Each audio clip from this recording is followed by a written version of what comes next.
बीत भ्रांत मैंने तुमको कथा सुनाई। आज हमारी जानकर से हुई है अब विदाई।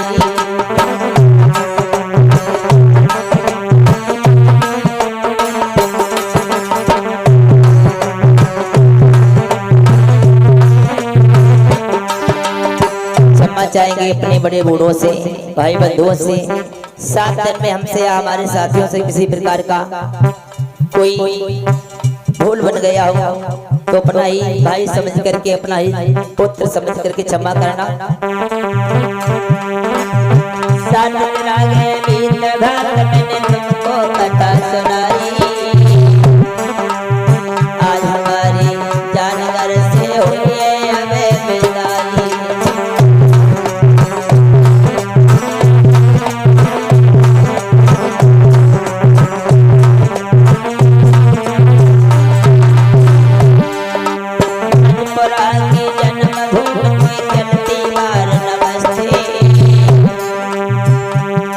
मजपुरवा गांव में दूसरी बार आए हैं। हमने ये जान लिया है मजपुरवा गांव कोई गांव नहीं, ये वृंदावन मथुरा जैसा धाम है। बड़ा ही अच्छे भक्त रहते हैं। जब से इस गांव में आना हुआ है हमारा और हमारे साथियों का, आज 7 दिन तक हमें अपने घर की ध्यान नहीं आई है कि हम अपने घर पर हैं या आप लोगों के घर पर।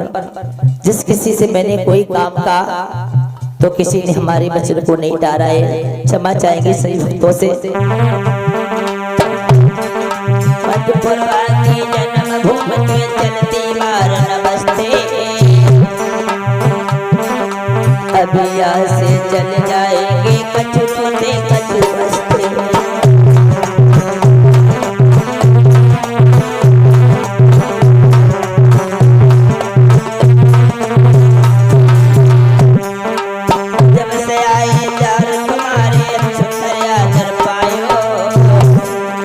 जब से हमारा और हमारे साथियों का आना हुआ है आपके पावन पवित्र नगर मजपुरवा में, किसी प्रकार का किसी को कोई दुख नहीं हुआ है। सभी लोगों ने भाई भाई का चेहरा दिखाया है, प्रेम किया है। जब से आए ग्राम तुम्हारे सुंदर आदर पायो। गांव के सभी भैयन ने मुझे कर गले लगायो।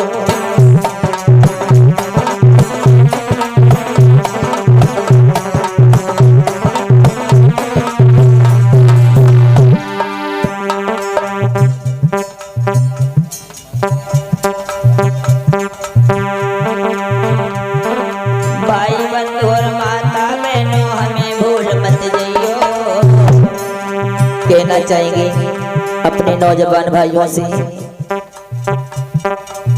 आप ये मत समझना कि हमारी कथा कराएं तब आप हमसे प्रेम रखें। हम आपसे बिल्कुल ये नहीं कह रहे हैं आप हमारी कथा कराओ, क्योंकि कोई दूसरा जब व्यास आएगा तब इंसान की पहचान होती है कौन कैसा है।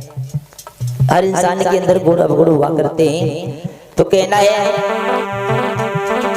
भाई बंधु माता बहनों हमें भूल मत जइयो। जब सेवा को मौका लगे एक खोल कर दीजो।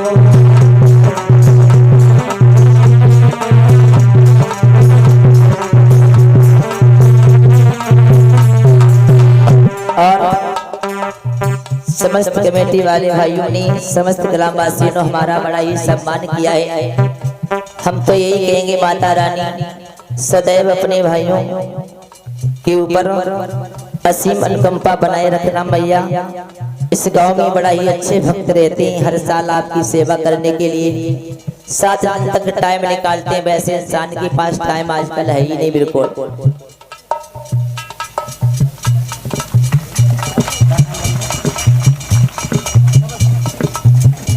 और ये माल्या अर्पण करके सम्मान किया है हमारे समस्त कमेटी वाले भाइयों ने।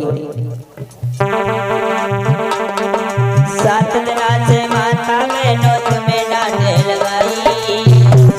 क्षमा चाहेंगे अपनी माताओं बहनों से। 7 दिन में हमसे या हमारे साथियों से किसी प्रकार की कोई भूल बन गई हो तो अपना ही पुत्र समझ करके, अपना ही भाई समझ करके क्षमा करना। 7 दिन से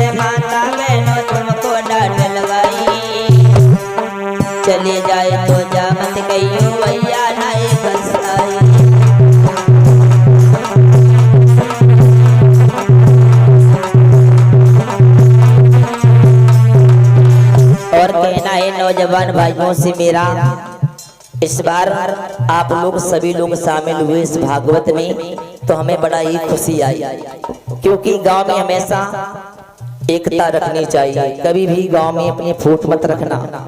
जिस गांव में फूट हो जाती है वो गांव कभी उन्नत नहीं कर पाता है। भक्तजनों, छोटे मोटे गांव वाले भी तुमसे कभी किसी प्रकार का भ्रम नहीं मानेंगे।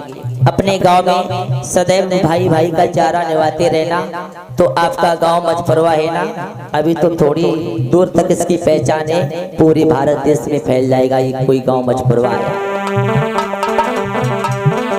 सदा मेल से भैया नहीं हुई है बिन हमारी, लड़न भिड़न से जग में भैया होती है जगवारी।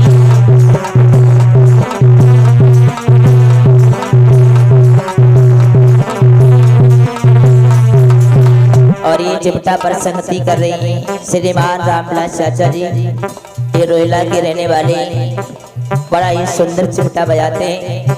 और ये आप लोगों के बीच में यज्ञ करते रहे अरविंद पंडित जी, ये तालेग्राम के रहने वाले हैं। और ये ढोलक पर संगति कर रहे हैं शैलेश यादव, ये भी डिस्ट्रिक्ट फरुखाबाद के रहने वाले हैं। और ये पास में बैठे हैं सोनू माधव जी, ये नीम करोड़ी के पास जलापुर गांव पड़ता है, उस गांव के रहने वाले हैं।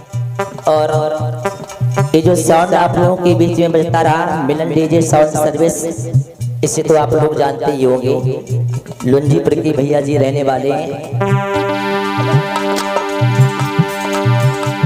महाराज हमारो अनमोल आलम नाम, रोहिला गांव में जन्म लियो मेरी तो करने भजन भगवान का नुकसान नहीं होगा,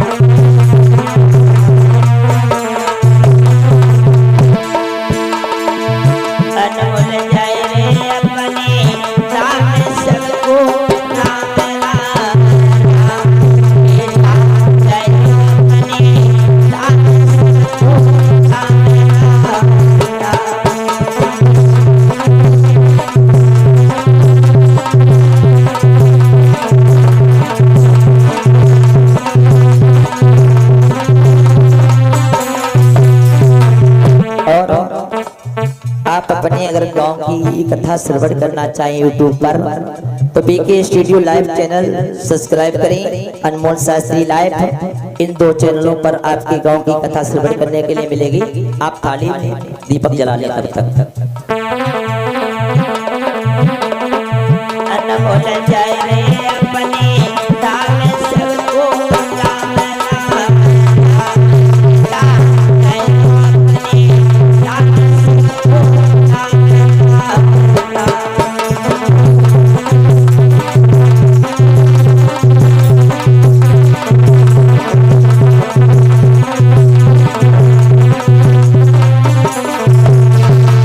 बोलिए सदगुरुदेव भगवान की। अगरबत्ती लगा लो, आज अंतिम दिन है, आरती जरूरी है ना। थाली